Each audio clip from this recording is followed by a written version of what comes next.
just ended AU Summit. My question is, Mr. President, in your view, what do you think you did to win this award? Thank you.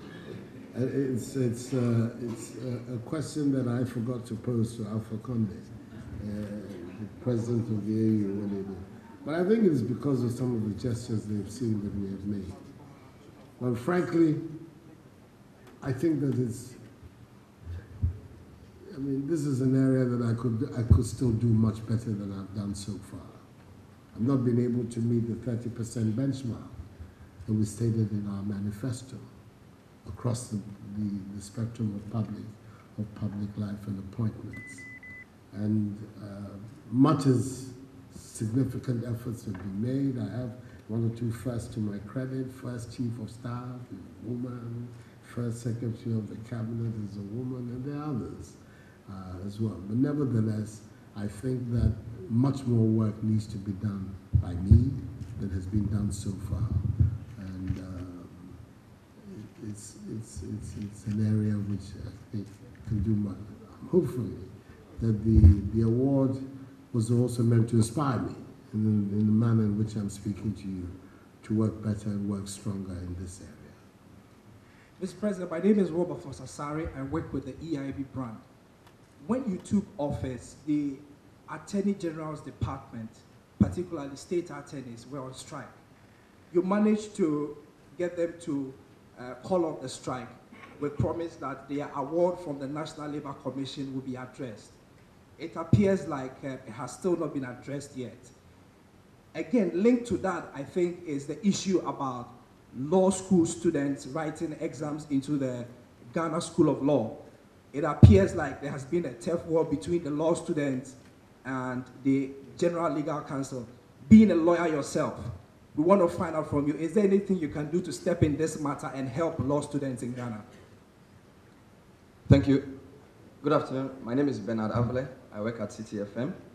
Mr. President, I remember during the campaign, yourself and the Vice President expressed worry about the level of debt that Ghana was incurring.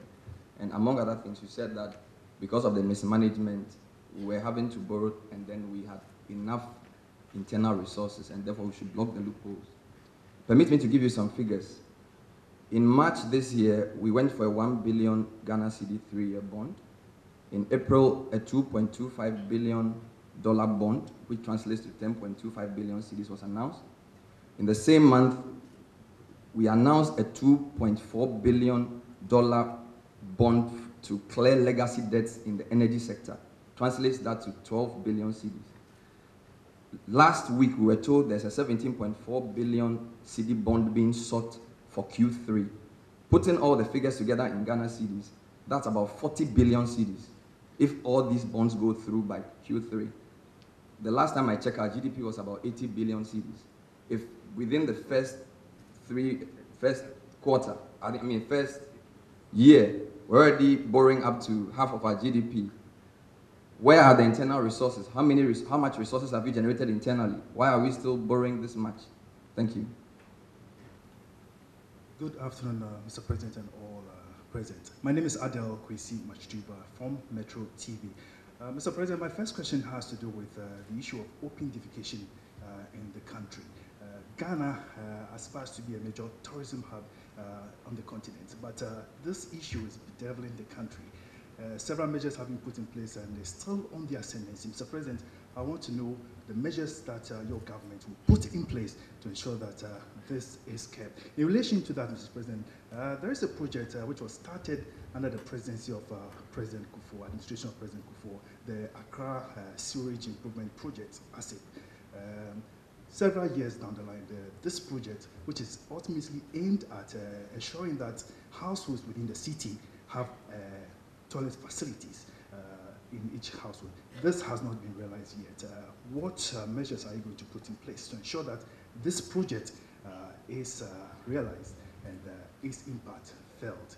Finally, on the railway sector... My friend, I'm sorry last question. No. On the railway sector, Mr. President, issue of encroachment of the railway lines along the railway lines. This issue is a major thing that, if not may lead to major disaster.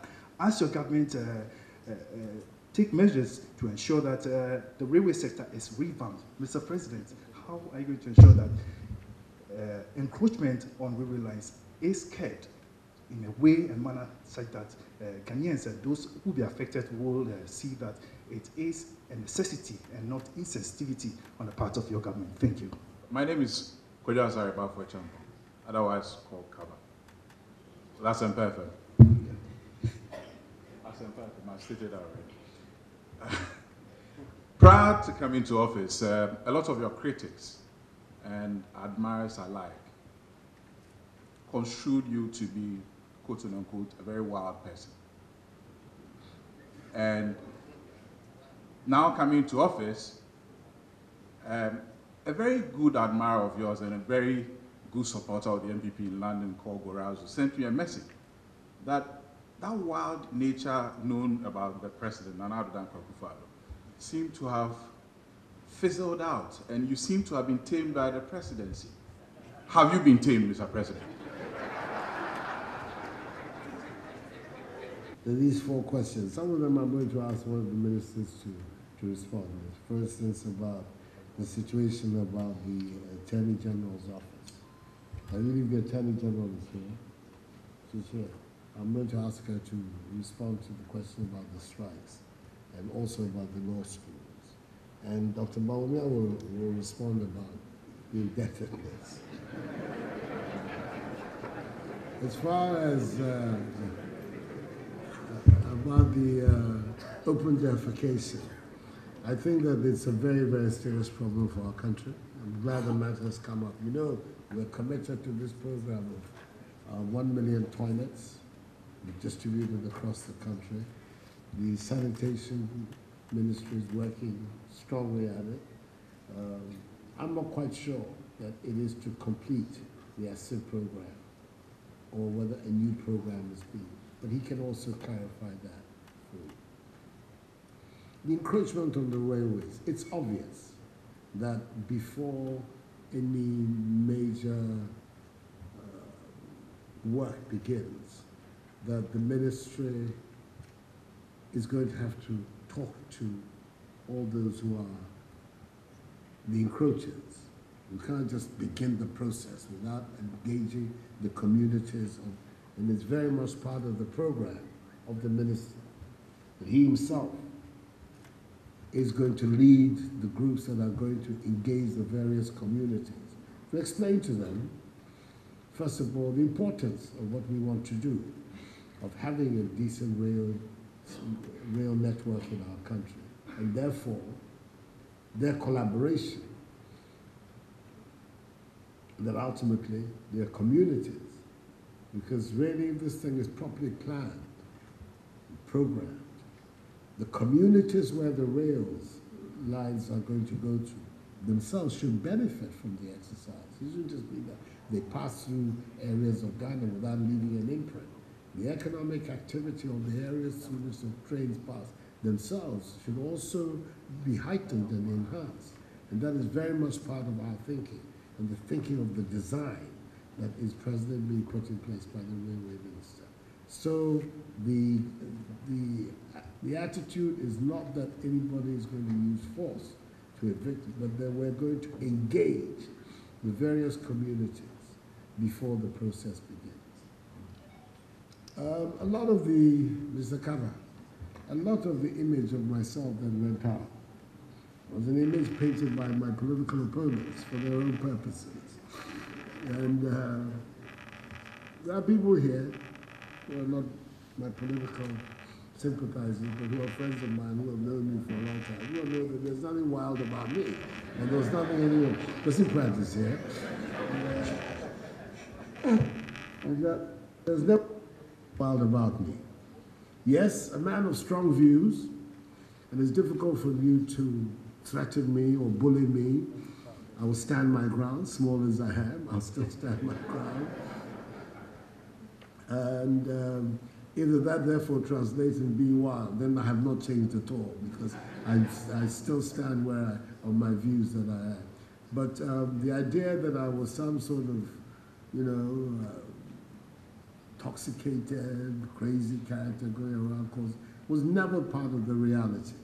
So what they're seeing of me in office is Nana Akufo-Addo, as has always been, no change at all, but it's now becoming more clear what kind of a person I am.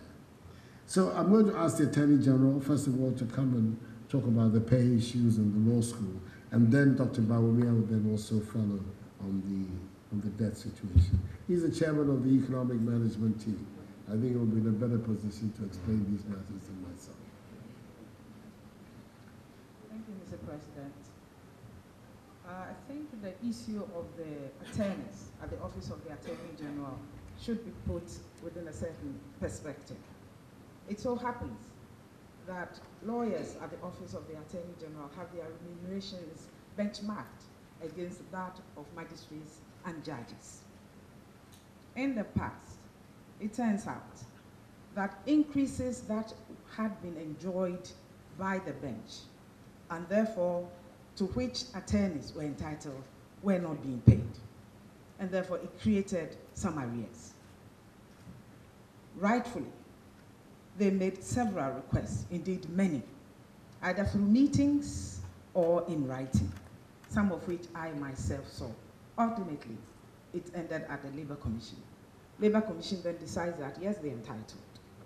When I assumed office, indeed during the transition, I engaged with them with a view to finding a way of solving it. The President also personally spoke with them, so they agreed to go back. What was not clear was the exact increments that they were asking for. When I assumed office, I had the Fair Wages and Salaries Commission and other stakeholders come to a meeting. All of us met, and it was decided that we needed to ascertain the levels of increases because they changed over a period with a view of determining the real entitlements. We have been able to obtain that, and we have passed that on to the Ministry of Finance. They are challenged because there are aspects that the attorneys are asking for, which are considered as double take because remuneration, salaries and allowances have been consolidated. We have agreed in a meeting that those will be separated, and what is determined as due will be paid them whilst we solve the rest for the future. I thank you. Regarding the justices, again, the law school, I have a personal position on that. We have a situation such that you have only one school of law, and yet the accreditation is given to many schools, including private ones. So we have a situation at hand where you have many institutions offering law degrees, which qualifies people to enter the School of Law. Of course, with one law school in a country such as us, it has not been possible to absorb all the people who are qualified to enter. So some criteria had to be put in place. Unfortunately, the Supreme Court says it is against the law. Some moratorium has been created because you don't want a chaotic situation. But speaking for myself, I think we need to look at, and I said this during my vetting, that we need to open up without sacrificing competence and standards, to open up so that greater numbers of our otherwise qualified degree holders can also become lawyers. Thank you very much, Mr. President. Thank you very much. Bernard asked a question about the debt and how it appears to be increasing. I think we have to go back a little bit. You saw that last year the deficit was 9.4% of GDP. That's where it ended. And thanks to the Asempa budget, we've gone back on a path of fiscal consolidation to bring back the deficit this year to 6.5% of GDP. Now, in doing so, you are going to be bringing down the debt stock in the process. I'll also let you know that in the last 4 years, between 2012 and 2016, the debt stock went up from 45% of GDP to 72% of GDP. That means on average, every year, the government was adding 6.75% of GDP to the debt stock. Now, the GDP is not 80 billion, as maybe you misspoke, but it's closer to 200 billion this year. And we are going to end the year, after inheriting about 72% of GDP, we are hoping to bring it down slightly, between 70 and 71% of GDP. So we are looking at how we manage the finances to bring down the debt burden. So even if you are borrowing, the burden of that we are trying to bring down through the process of fiscal consolidation. And the finance minister is here, he's keeping all of us in line. What happened before with this unbridled borrowing, which cannot be financed, so you find that we owe so many contractors who have not been paid and so on. Today the give me system is really working. It is not possible to circumvent it. And so if there is no money, you are not going to be entering into that contract in the first place. And so this is actually helping us, as you see, keep very much on target as far as our deficit is concerned, for example, through the first half of the year. And I think that this is also seen in the domestic money market, where you have seen interest rates coming down from 22% last year, and just a year later, you have at 11.9%.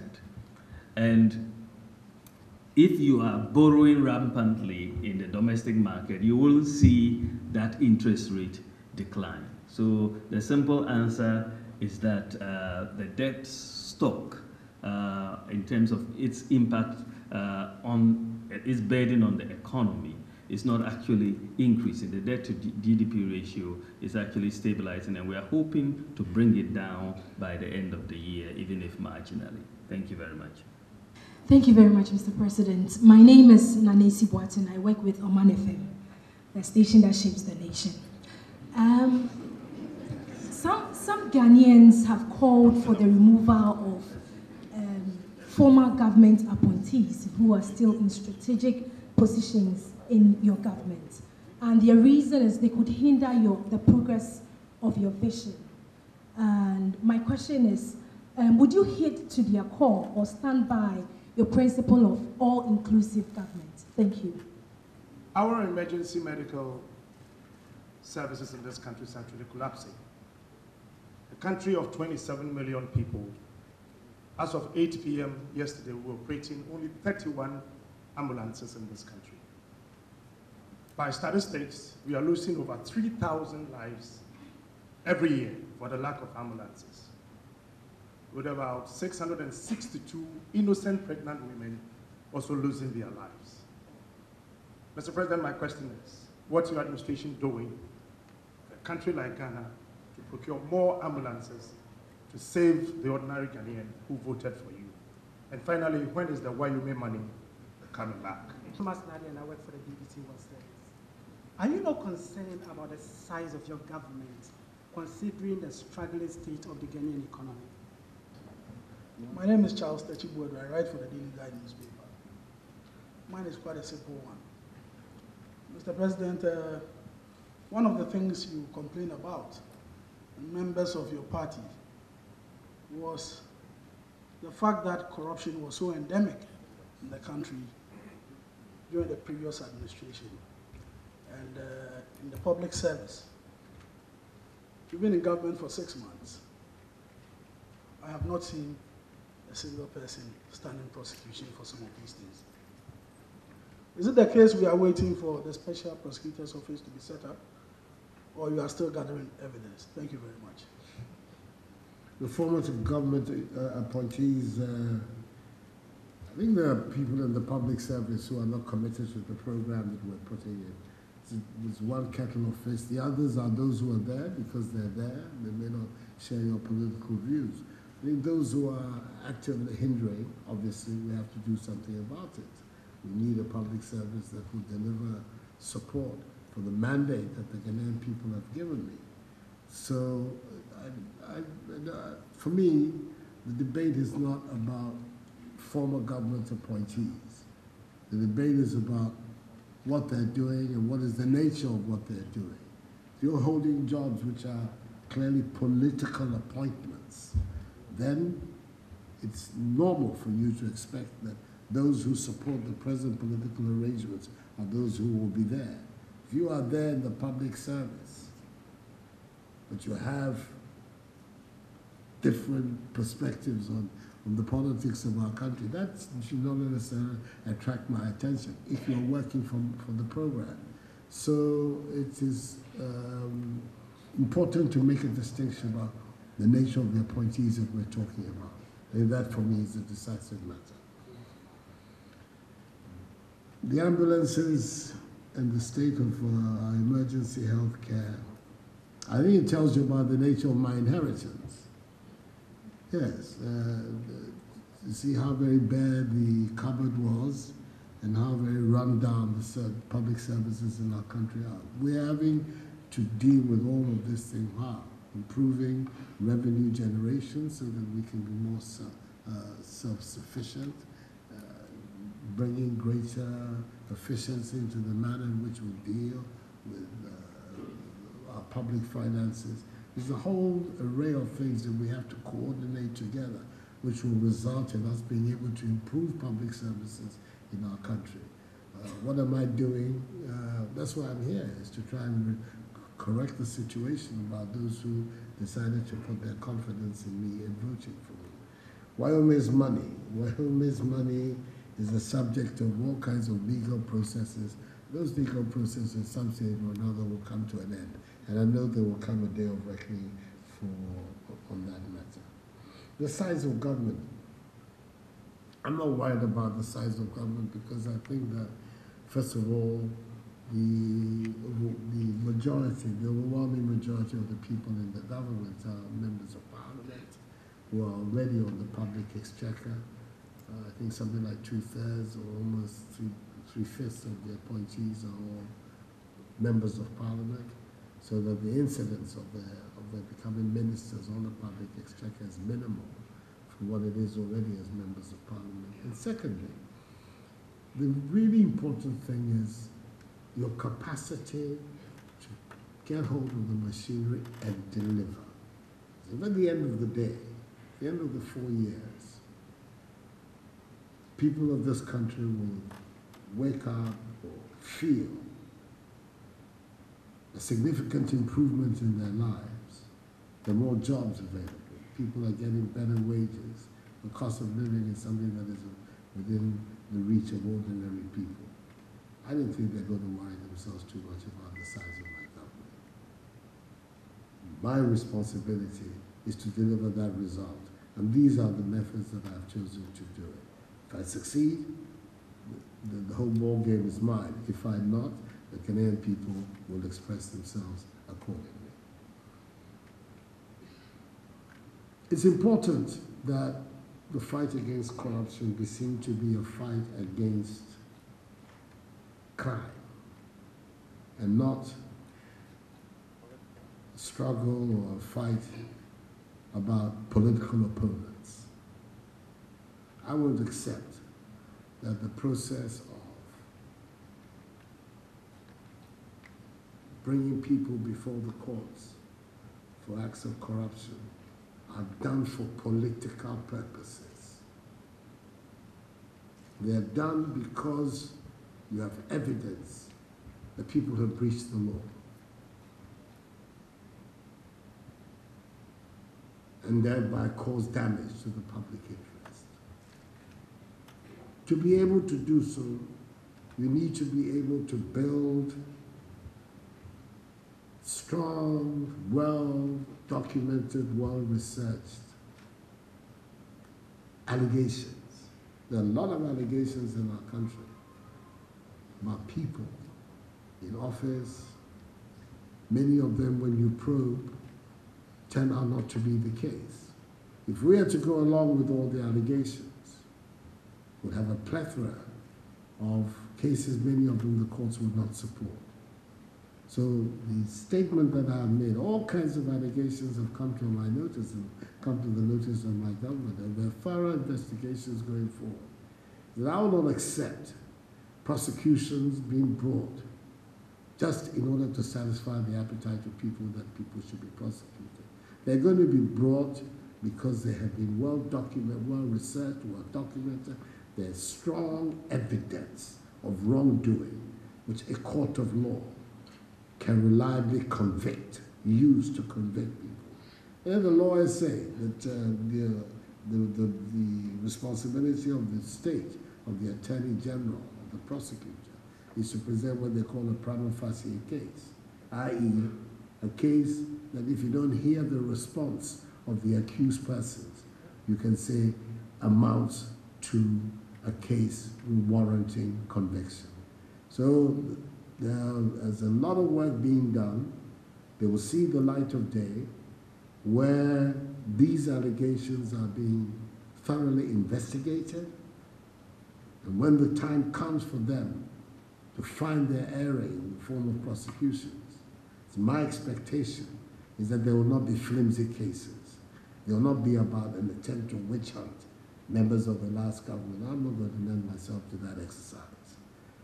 We're going to bring cases, and there will be cases. There's several in the pipeline that I'm aware of, but cases that will make it clear to the courts and also to public opinion that yes, something wrong took place there, which requires the intervention of the courts.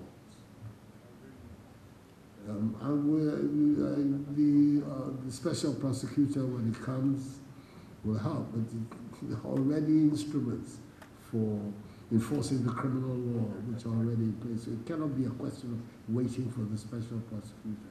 It's a question of making sure that whatever is brought into the public domain as cases are thoroughly well-researched, well-documented, and that they are strong cases and not just flimsy exercise playing to the gathering. That's my main answer. My name is Stella Wilson-Ejipon from Kent City Media. Mr. President, election after election, I witnessed desperate and frustrated people, citizenry, our citizenry, who want to go and exercise their vote. Indeed, we have people that travel to their polling stations and their names are not in the book. I know that there is the national identification system going on. Is there anything in the process? And before I go on, you are known to be a reformist, so I believe that this is possible under your watch.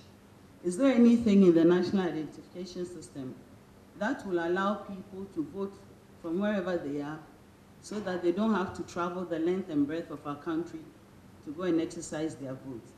Indeed, it's a desperate situation, and I think that we have to look at that.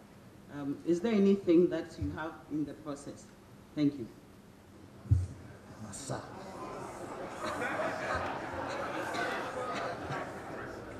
My name is Kwesi Pratt, and I work for the Insight. Mr. President, for some time now, Morocco has been pushing for the de-recognition of the Saudi Arab Democratic Republic. Would your government bow to Moroccan pressure? And is your government in any way involved in the move to admit a colonial power to ECOWAS? Thank you, sir.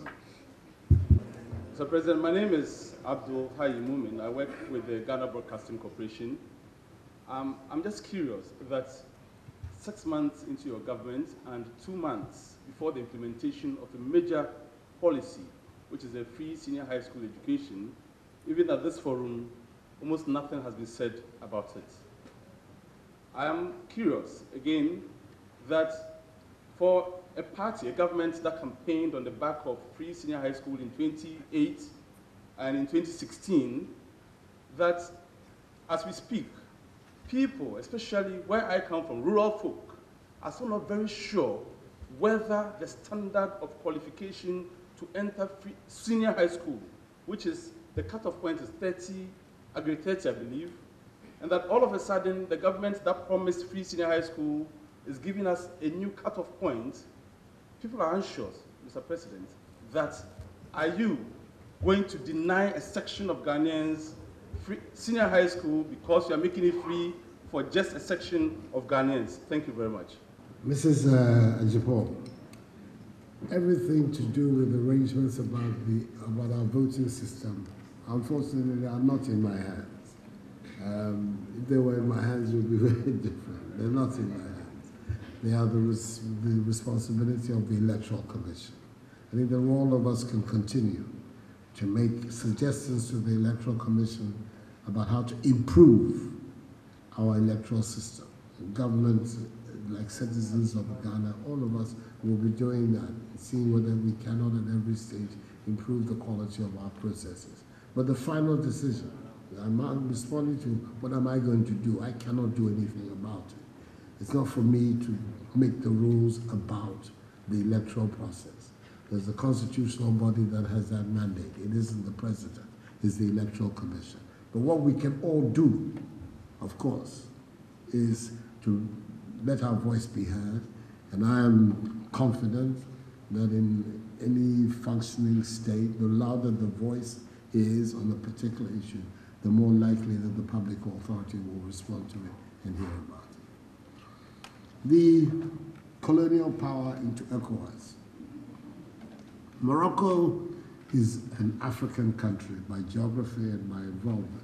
And this is why Ghana supported the admission of Morocco into the African Union.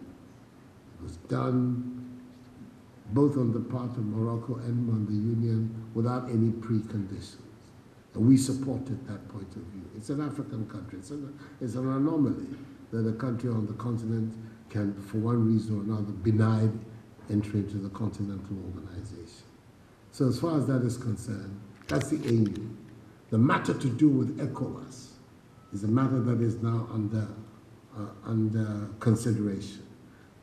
ECOWAS is about to go through all kinds of procedures to examine the proposition. It has not happened before. We've had expressions of interest by Tunisia in having observer status at the ECOWAS. We've had expressions of interest by Chad to become associated in some form with ECOWAS. But this is the first time we're having an application such as the Moroccan one. The leadership of ECOWAS has decided to go through a procedure for examining the merits of the application. I think we'll make our voice heard at the appropriate time. But I, today, will not tell you where we are. We want to see the process that will be put in place and then how we will respond to it. That's also, this Sarawi matter, as you know very well. I know you're very committed and an activist. People have very strong views both ways. We'll be surprised, even on the decision to admit Morocco into the AU, how that was such a divisive issue in Addis Ababa. But there are lots and lots of African countries that were very strongly in support of it and who feel very strongly that Morocco also has a case. The issues are at large, and we'll see how they play. The free SHS. No comment, because the program for introducing the free secondary high school policy has been spelt out in a series of public engagements by the Minister for Education. They've set up a secretariat, they've set up an implementation committee, and he himself has engaged the media and public opinion several times. He's about to do so in the course of the next week, 10 days again, to set out exactly what the roadmap is that will bring the policy into play. What he has said is that it will be available to those who gain access to senior secondary school in the public sector. That is the principle. I don't know that there's been a shift in the goalposts as far as cutoff is concerned. What I've heard, and I think it is correct, is that the policy will avail those who are accepted in the senior high schools. It's gone further. Because on these matters too, you will always be involved in issues of equity like what you're raising. To say that the policy that is being devised by the Ministry of Education is that the so-called elite schools in Ghana are going to be required to reserve 30% of places in them to those schools that come from, if you like, more disadvantaged backgrounds and locations. So the effort to try and create some kind of a balance in what is being proposed is one that is engaging all of our attention, and it must engage all of our attention. An educational part of the reason why I've been so insistent on the free senior high schools and an educational system which is, if you like, class or group driven, where only people who have money can guarantee the successful education of their children and therefore perpetuate that, is one that's creating a society that ultimately is not stable or tenable. We have to have a Ghana where all the talents have an opportunity to be able to come to the fore, and therefore you have to create a system where opportunities are widespread and they're not confined or restricted to one group of people or to one class of people. I feel very strongly about that, and it is part and a very important part of the reason for the advocacy that I've given to this idea in the last few years. So the reason why there's no mention about it today is not because it has been abandoned. On the contrary, it is very high priority. I'm going to look very foolish in the eyes of people and also extremely dishonest. After being in office, and one of the things that I don't see to is the senior free high school system. Everybody says I came to hoodwink them and con them. I am not a hoodwinker, I'm not a con man, and I'm an honest man, and I will make sure that we will get. I'd like to thank you for the announcement that came from the senior minister to the effect that capitation will be abolished in Ashanti region. And the anticipation has been very high, and we pray that it will be very, very soon. Secondly, all the roads in the Garden City are very fast deteriorating. President Kufuor decided to build some interchanges to give Kumasi a facelift. I want to find out whether there's a comprehensive policy of your government to continue these projects, especially with the interchanges, to complete the inner ring road of the Garden City to give it a facelift. Thank you very much, Mr. President. My name is Echo Moses. I report for Bloomberg News. Your Excellency, my media house is Bloomberg. In your statement, you said you were shocked by the state of affairs on assumption of power.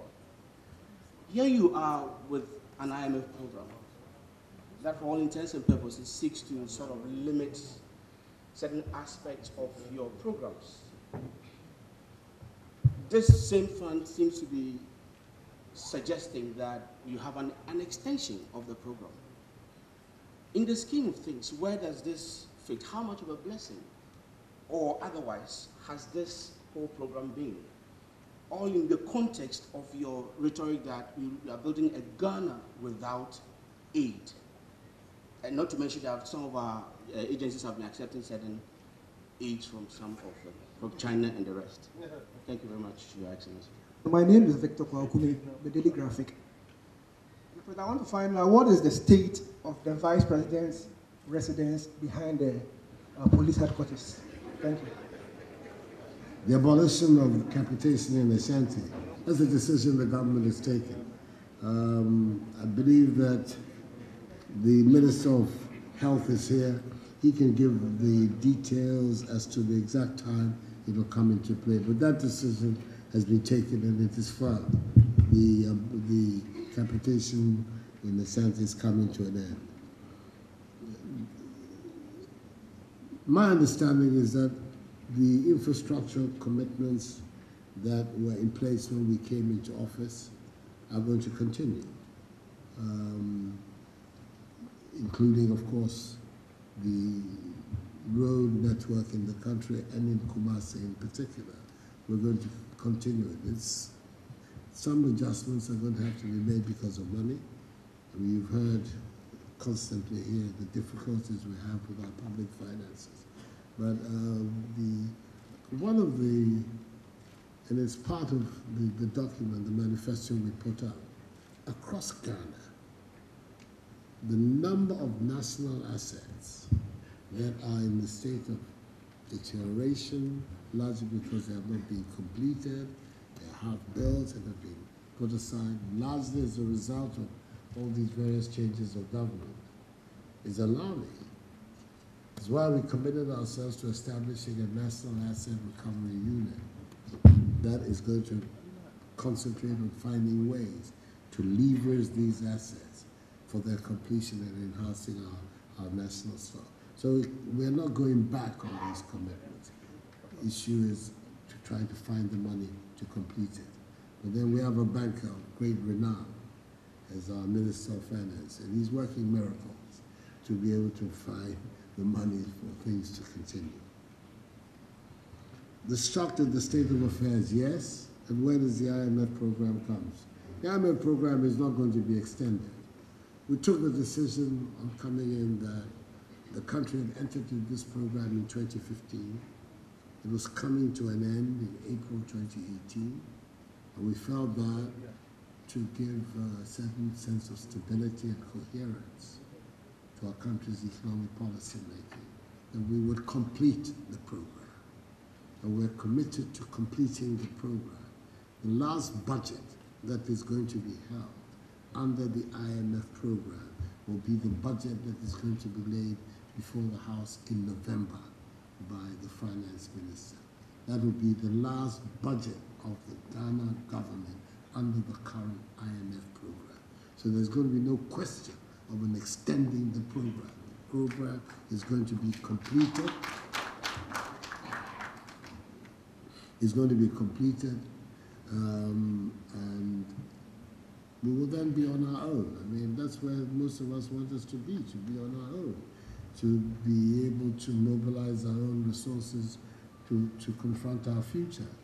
The concept is a Ghana beyond aid, not a Ghana without aid. It's a Ghana beyond aid, that we're going to grow ourselves. This house, I've only seen the paperwork, the $14 million mansion.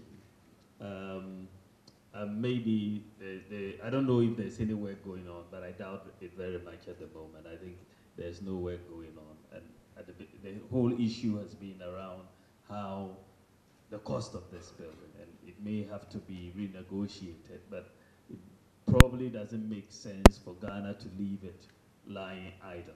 I think we need to sit down with the contractor and see how it can be renegotiated so that it can be completed. We are starting from the position that $14 million is way too high for a bungalow. So that's where we are.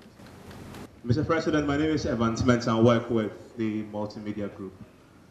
One question on the bust issue. The regulator, the NCA, established in fact, that the MD sold the contaminated fuel to 2 unlicensed firms. Yet the BNI cleared him and said he did no wrong. A position that has been endorsed by the Energy Minister. Do you also endorse the BNI report? Plus, the manifesto of 2016 was themed change, an agenda for jobs. How many jobs have you created in the last 6 months? My name is Nane Krefie, otherwise known as Mami Brony EIB. My first question, I have 2 questions, please. Listening to the president, I was expecting to hear something on sports, which I didn't. I want to find out, is the MPP government yet to do something on sports? My question number 2, proud to coming into government, the MPP wrote a letter to the Italian Prime Minister in connection with the ENI contract, that is the Sankofa thing. I want to find out, is ENI under investigation? If yes, for what? Thank you. I work for Kantanka Television. Mr. President, I want to ask you about pensions.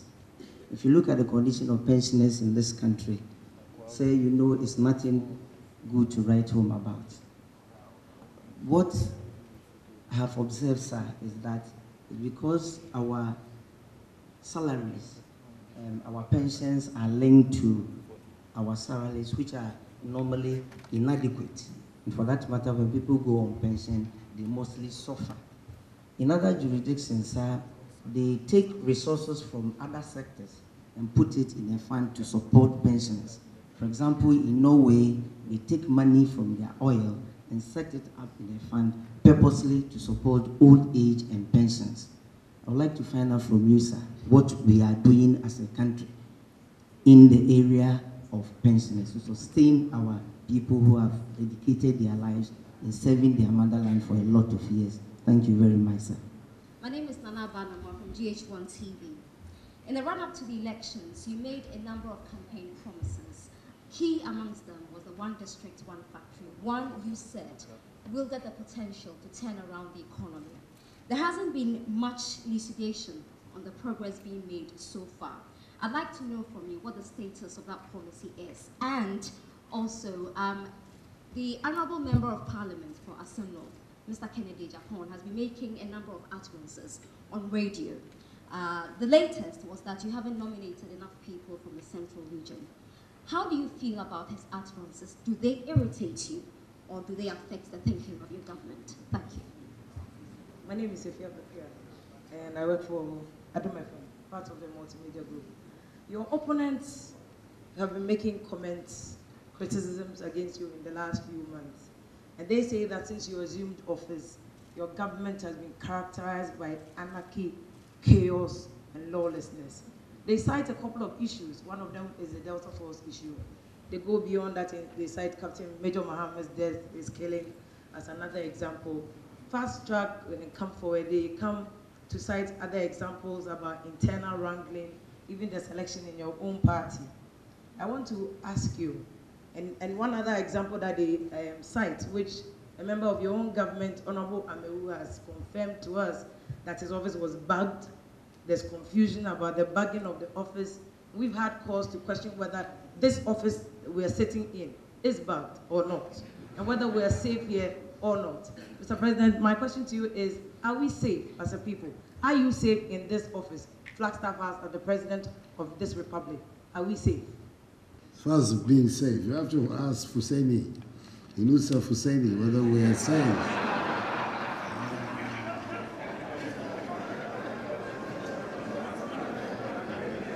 If you want an example of anarchy, that's it. Or has it been suggested that I got him to do it, or what? I don't understand how that becomes an issue of anarchy or chaos. I think that some of the things that have happened are unfortunate. I'll be the first to recognize that the Delta and the Invisible Forces episode was unfortunate. I believe that they've been brought under control. I think that they themselves understand where they are within the framework of things. A lot of it is to be with expectations that perhaps with the election immediately there'll be jobs, etc. But I think realism is beginning to come into play, and they're beginning now to settle down. The legal processes are also going on. And I also think that the growing awareness that I am determined to take politics out of criminal behavior is also beginning to have its impact. The death of Major Muhammad, that one is something that none of us can find any proper justification for. But the picture that is being painted, yes, I understand the politics of that picture. It's interesting, it's in the interest of the opposition to give this image that somehow things are not going right, things are breaking down. But I don't believe that it corresponds to the reality of what's going on in our country. I think that the conditions of Ghana are strong, the stability in our country is there, the interests of people and what's going on in our country is very strong, investor confidence, both inside and outside the country is growing because they recognize that the general atmosphere is there. It takes me to the internal wrangling in the MPP. That's as old as man. I mean, The MPP without wrangling would be the MPP. It's always wrangling inside the MPP. I don't think there's anything new about that at all. It's that kind of a party, very disputatious. Everybody has a voice, and they're determined that that voice should be heard. So in itself, it doesn't give me any great cause for anxiety. By the same token, the utterances of Kennedy Agyapong. Kennedy Agyapong, now we're in the same party. We've known each other for a long time. I know the sort of person he is. I'm not at all surprised where he's going. That's him. It adds a certain spice to the politics of our country. But once again, they don't irritate me. I don't have a problem with speech and expression. They don't irritate me. We can all have our views as to the validity of some of the interventions that have been made. I think the statement that somehow or other the central region has been kept out of my considerations in forming my government, that I will not accept, because I don't believe it is true. The one district, one factory, the status of the policy, I've made some comments about it, but perhaps I'll give Alan Chematin the opportunity to flesh out where we are, as also on the issue of to what extent can we commit resources from other sectors of our economy to support our pensions.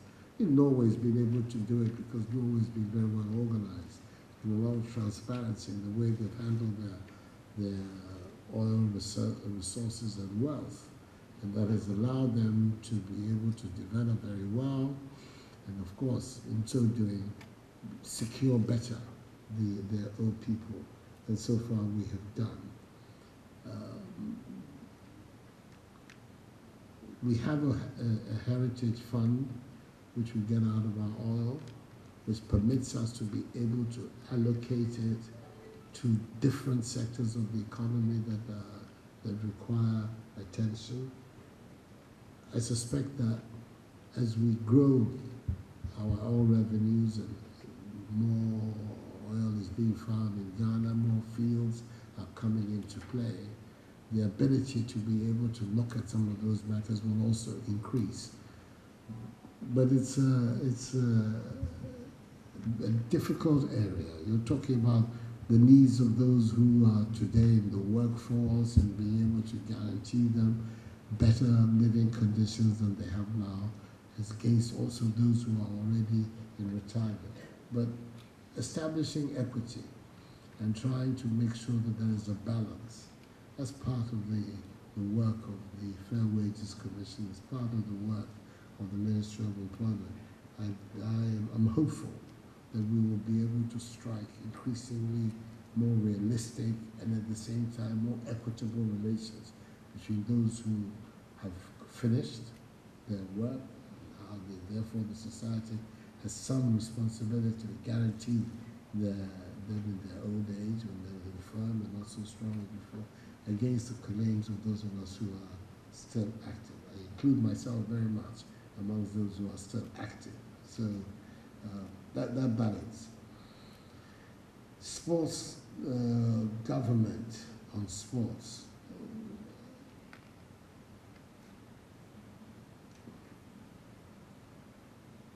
I think a lot is being expressed and done by the Minister for Sports.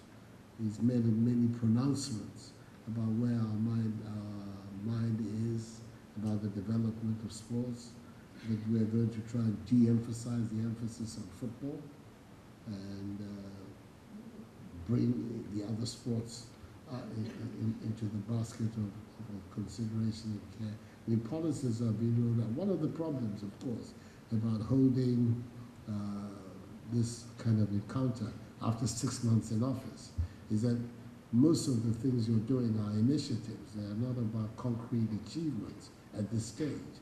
You're building the foundation of your policy and your program, but not that you are in the ability to come and say, I was asked how many jobs have I created in 6 months.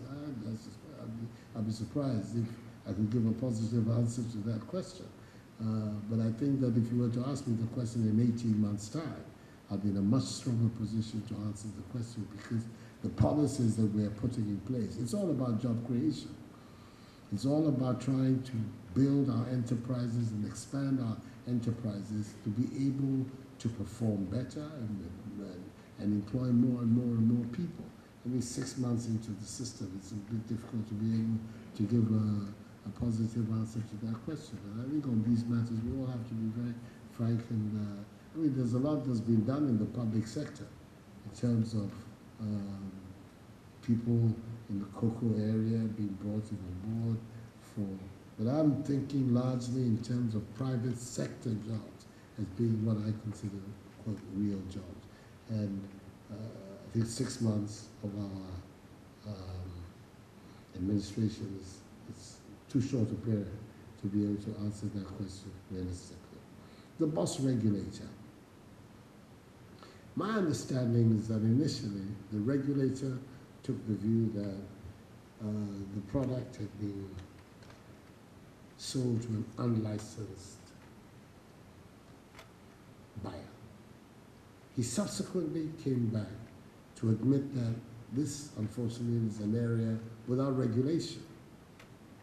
And so therefore, the statement that was then made by the DNR and by the minister that the chief executive of BOSS had done nothing wrong was stating a statement of fact. There was no regulation of these off-spec products within our laws that required that the people who bought it. If you look, for instance, at the evidence that had been advanced, even individuals having bought the product in the past, it clearly showed that it was not a regulated area. That there is a need to regulate it going forward, that's a whole different question. And I believe the committee that the minister has put in place is going to be looking at all of that. First of all, the need for regulation, again, whether or not we can in fact stop the production of off-spec products by improving all the various mechanisms and processes in place, the infrastructure and the rest. That is what the committee has been established to do. We will wait the report. But I don't think I'm being asked to make a choice between the regulator and the minister.